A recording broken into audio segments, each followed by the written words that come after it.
खुशहाली क्या होती है?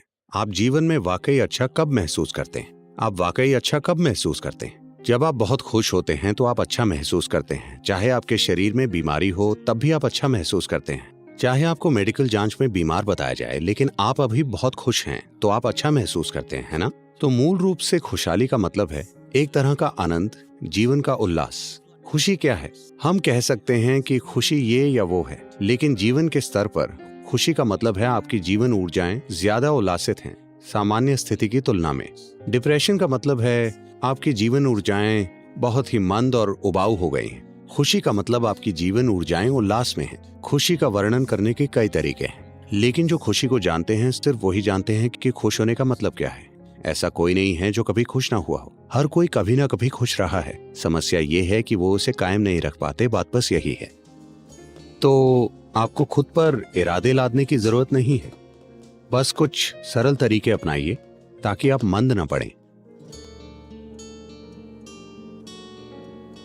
लेन देन का हिसाब रखे बिना पता ही नहीं चलेगा कि फायदा हुआ या नुकसान। हिसाब किताब रखने के पीछे यही सोच है। आप आगे बढ़ रहे हैं या पीछे जा रहे हैं, ये जानने के लिए आपको एक अकाउंट बुक की जरूरत है। आप एक और अकाउंट बुक क्यों नहीं रखते?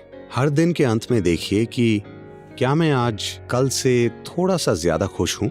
अगर आपने ये 5 साल की उम्र से शुरू किया होता तो आप अब तक परम आनंद से भर चुके होते। फायदा ही फायदा।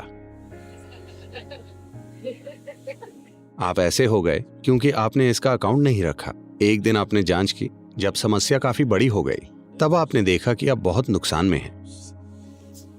हर दिन, हर महीने का हिसाब रखिए। Just keep accounts.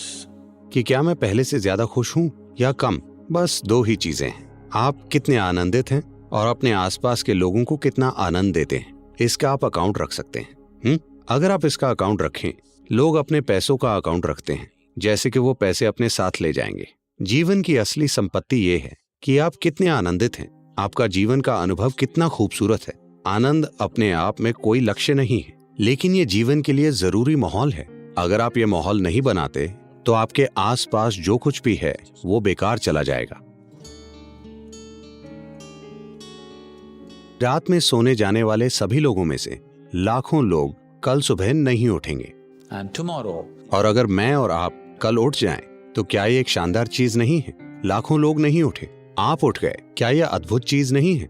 आप मुझसे सहमत नहीं लग रहे, क्योंकि समस्या बस यही है कि आप इस विचार से जी रहे हैं कि आप अमर हैं। अमर कहने से मेरा मतलब है कि आप वाकई ऐसा नहीं सोच रहे कि आप अमर हैं, लेकिन आप अपनी नश्वरता के प्रति जागरूक नहीं हैं। अगर आप अपनी नश्वरता के प्रति जागरूक नहीं हैं, तो कहीं ना कहीं आप सोचते हैं कि आप अमर हैं, है ना? दिन में कितने पल आप जागरूक होते हैं कि आप नश्वर हैं? अगर आप जागरूक होते तो क्या आपके पास शिकायत करने का समय होता? क्या आपके पास किसी से लड़ने का समय होता? क्या आपके पास जीवन में कुछ बकवास करने का समय होता? if you knew अगर आप जागरूक होते कि आप नश्वर हैं, तो आप सिर्फ वही चीजें करते जो आपके और आपके आसपास सभी के लिए बिल्कुल जरूरी है। ऐसा मत सोचिए कि ये नकारात्मक चीज है। मृत्यु नकारात्मक नहीं है, सिर्फ यही चीज आपके जीवन को मूल्यवान बनाती। अगर आप हमेशा यहीं रहें तो आपको कोई झेल नहीं पाएगा।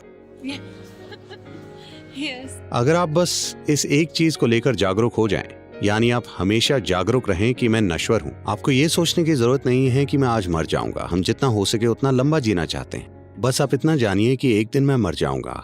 हर दिन, हर पल अगर आप खुद को याद दिलाएं कि ये छोटी जिंदगी है, मैं नश्वर हूँ, एक दिन मेरा अंत होगा। बस ऐसा 2 दिन करके देखिए, आप अपने भीतर वाकई शानदार बन जाएंगे। बस इतना ही करना है। यही योग का बुनियादी पहलू है।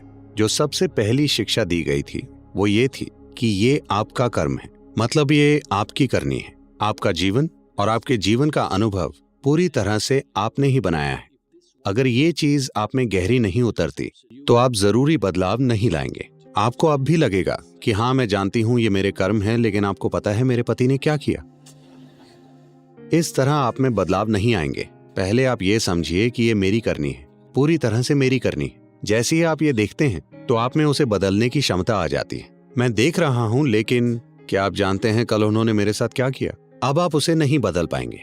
इससे फर्क नहीं पड़ता कि किसने क्या किया। जो आपके अंदर हो रहा है, आपके जीवन का अनुभव पूरी तरह से आपका बनाया हुआ है। ये आपका कर्म है। कर्म कोई ऐसी चीज नहीं है जो आपके ऊपर कहीं से आ गिरी है। कर्म मतलब ये आपकी करनी है, ये आपका बनाया हुआ है, ये आपने किया है।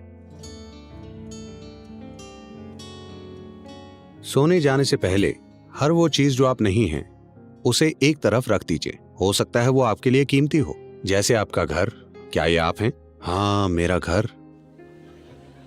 ठीक है, आपकी भावनाएं उससे जुड़ी हैं, पर ठीक है, उसे एक तरफ रख दीजिए। आपके पति, क्या वो आप हैं? नहीं, ये तो आसान है, मैं वो नहीं हूं। मेरे बच्चे, क्या वो मैं हूं? ओ, ये थोड़ा मुश्किल है, लेकिन नहीं, वो मैं नहीं हूं। वो आपसे कहने लगे हैं। अगर वो 12 साल के हो गए हैं तो आपको बता चुके होंगे।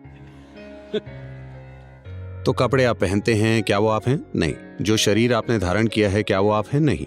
ये सारे विचार और भावनाएं, क्या ये आप हैं? नहीं। हर वो चीज जो आप नहीं हैं उसका एक ढेर बना दीजिए। असली ढेर नहीं, बस इसे अपने मन में कीजिए। हर चीज अलग रख दीजिए। मैं देखता हूं। हर दिन आप इसका अभ्यास कीजिए। एक दिन जब आप सफलतापूर्वक हर वो चीज अलग रखते हैं जो आप नहीं हैं, तो जो आप हैं वो स्पष्ट हो जाएगा।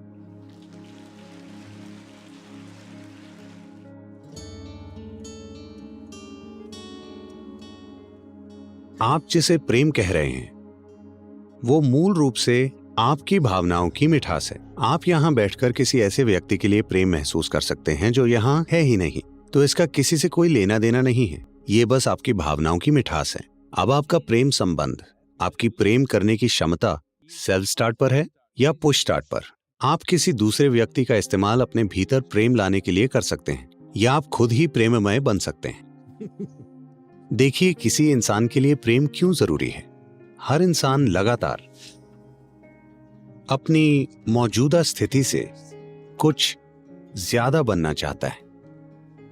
आप किसी चीज को खुद में समाकर अपना हिस्सा बना लेना चाहते हैं। पूरी कोशिश यही है।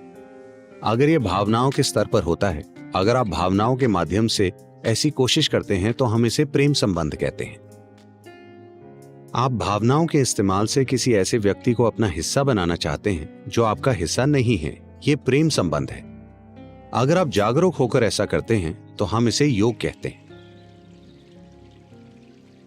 हर दिन 5 मिनट किसी ऐसी चीज के साथ बैठिए जिसके आपके लिए कोई मायने नहीं है।